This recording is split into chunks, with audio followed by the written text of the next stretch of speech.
नाही, तर हे एवढ्या पावसामध्ये पण ते एवढ्या मेजॉरिटीने उभा राहिले, त्यासाठी आपण काय करायचं? आता विधानसभेमध्ये हे मुद्दे घेऊ असं जयंतराव पाटील साहेब म्हणालेले आहेत. ते आमचे राष्ट्रवादीचे अध्यक्ष आहेत. त्यांची जी भूमिका आहे तीच आमची भूमिका असणार आहे. त्यांच्या गावाच्या बाजूलाच अण्णाभाऊंचं गाव आहे.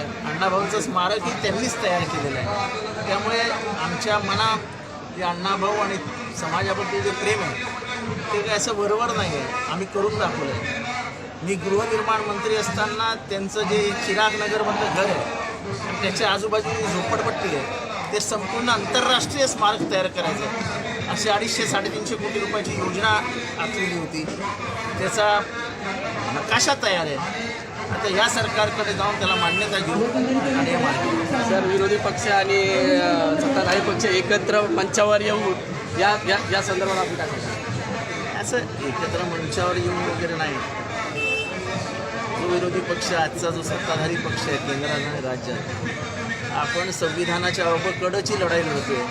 दुसरीकडे दिसते की संविधानच नाहीसं होईल किंवा संविधानातला आरक्षण हा विषय बाजूला काढणार आहे. आपल्या आरक्षण वाचवण्यासाठी लढायचं आहे. आपापसातली लढाई लढूच, पण त्याहीपेक्षा सर्वात मोठी लढाई आहे ती आरक्षण आणि संविधान वाचवण्याची. ती आपण सगळ्यांनी एकत्रितपणाने लढली पाहिजे.